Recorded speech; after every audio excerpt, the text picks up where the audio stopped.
Pode falar. Pois não, João. O que você quer falar, querido?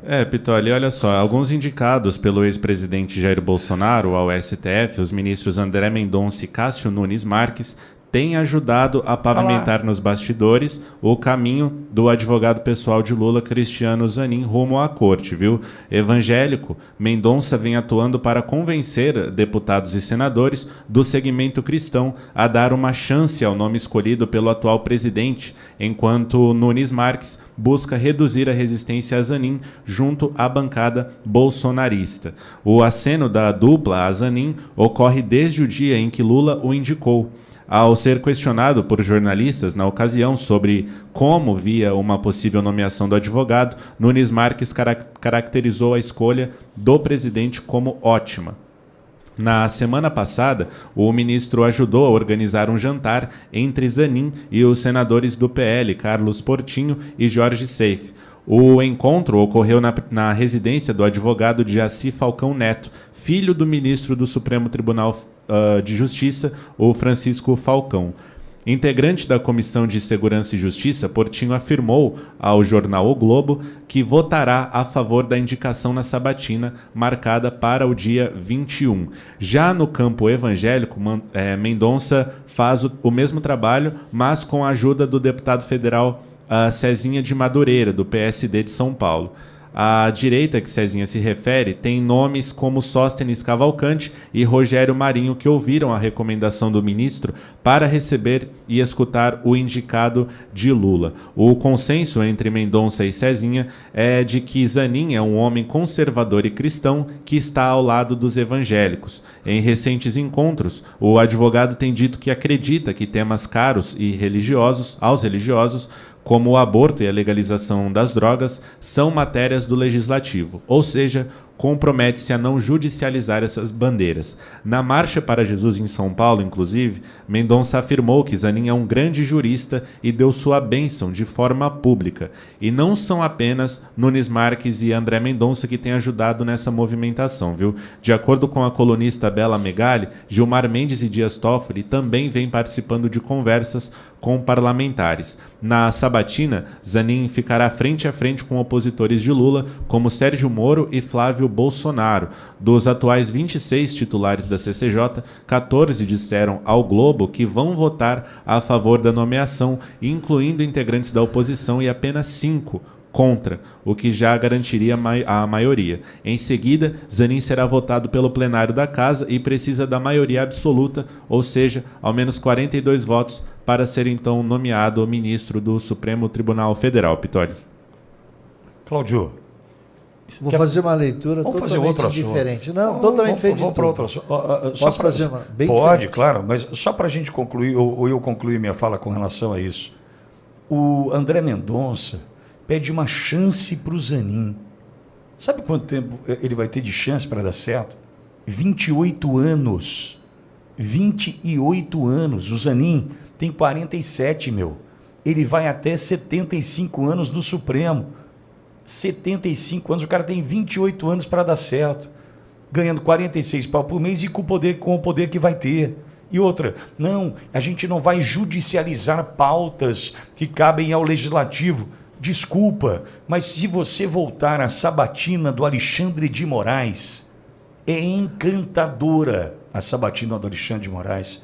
O posicionamento do ministro Alexandre de Moraes, antecedendo a sua chegada ao Supremo Tribunal Federal, é encantadora a fala do Alexandre de Moraes. Do combativo, do cara que quer combater a violência, mas guarda valores como a liberdade. A liberdade que ele estava esfacelando no Brasil é a mesma liberdade que cantou em verso, em prosa, em sabatinas e entrevistas, que defenderia no Supremo. A questão da graça do presidente Bolsonaro, ele defendeu enquanto desejava chegar ao Supremo, ou logo depois de ter chegado a casa, só que quando era para o Bolsonaro, votou contra. Então, veja, são homens falíveis, porque, veja, na condição de advogado, o Zanin defendeu o Lula. Algo errado? Não. Um profissional? Sim. Acreditou no cliente? Talvez. Só que, poxa vida, na condição de brasileiro, eu olhar para 15 bilhões devolvidos pela Lava Jato, ou recuperados pela Lava Jato, eu defender um cidadão que arrebentou com o futuro de crianças, impossibilitou a cura daqueles que precisavam do SUS, matou quantos nas estradas por falta de infraestrutura, porque faltou dinheiro desviado. Olha com quem eu estou lidando. Isso aqui é o que tem. É o que tem. Já era. Está aí Nunes Marques e André Mendonça defendendo o Zanin. Esquece. Aí que eu vou fazer uma leitura que eu falei 2 semanas atrás e que ninguém nem costuma falar ou tem coragem de falar. O ano passado eu comentei que após a eleição do Lula, a grande disputa que a gente assistiria no Brasil em 2023 não seria nada a ver o Bolsonaro e Lula. Seria Alexandre de Moraes versus Lula. Porque são dois com tendências ditatoriais. Os dois não aceitam nenhum outro dividir o poder. Os dois têm a linha de Highlander. There can be only one. Só pode existir um. E quando o Lula chega ao poder, ele precisa ser mantido no poder por um período. Depois disso ele é descartável. O vice-presidente da República está sendo mais presidente do que o Lula. De tanto que o Lula viaja, o vice-presidente assume. E ninguém está falando, mas o Alckmin está mandando muito no Brasil. E o Alexandre de Moraes é ligado ao Alckmin. Então, nós assistimos o PT ter ódio do STF há muitos anos. O Lula e o PT declaram ódio ao STF há muitos anos. Mas que STF é esse que eles odeiam? O STF que pisava no PT. O STF que fez o Lula ir para a cadeia. O STF que manteve o Lula na cadeia até o dia que o STF decidiu tirar o Lula da cadeia e o STF decidiu iluminar o Lula para ser eleito presidente.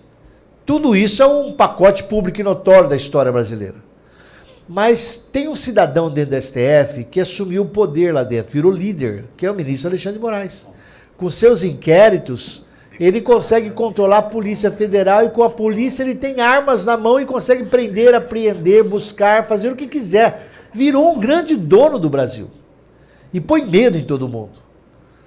E aí eu ouço assim, Cássio Nunes e André Mendonça estão trabalhando para apoiar o Zanin. Vou lembrar para vocês. O Brasil inteiro não interessa. A eleição do Brasil dos 100 milhões de brasileiros não interessa. Os 500 e tantos deputados não interessam.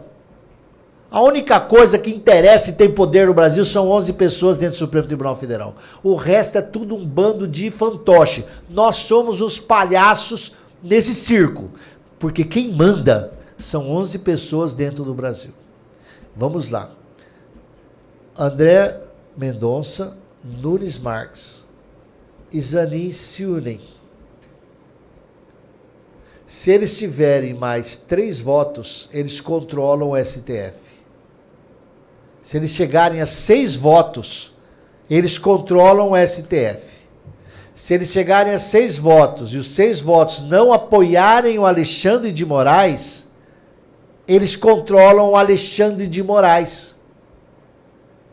A minha leitura individual, pessoal, de Cláudio Cofre, minha, pessoal, é que a grande briga que está tendo não tem nada a ver com o que a gente vê.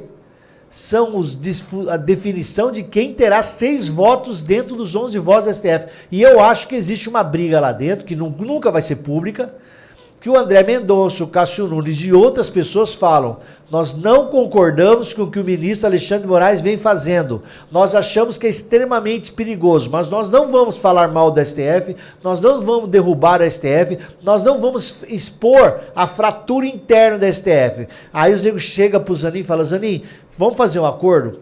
O Lula sabe que o Alexandre de Moraes pode derrubar o Lula. Junta com a gente... Eu, você e o Lula, o Bolsonaro, todo mundo, vamos tentar enfrentar o Alexandre de Moraes? Será que não existe essa briga interna, Alexandre Pitoli?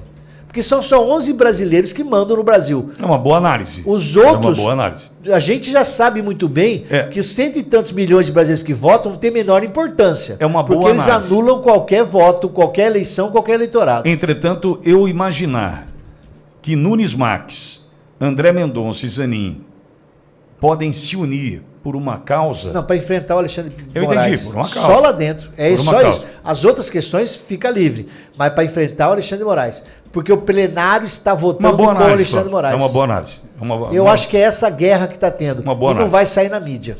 9h30, 9h30. A Débora D'Artagnan, da ilha de São Francisco do Sul, Santa Catarina, nos Nossa, acompanhando também. maravilhoso lá. Só estou provocando aqui os nossos sentimentos, né? De Pois. inveja em especial. Vocês são 10.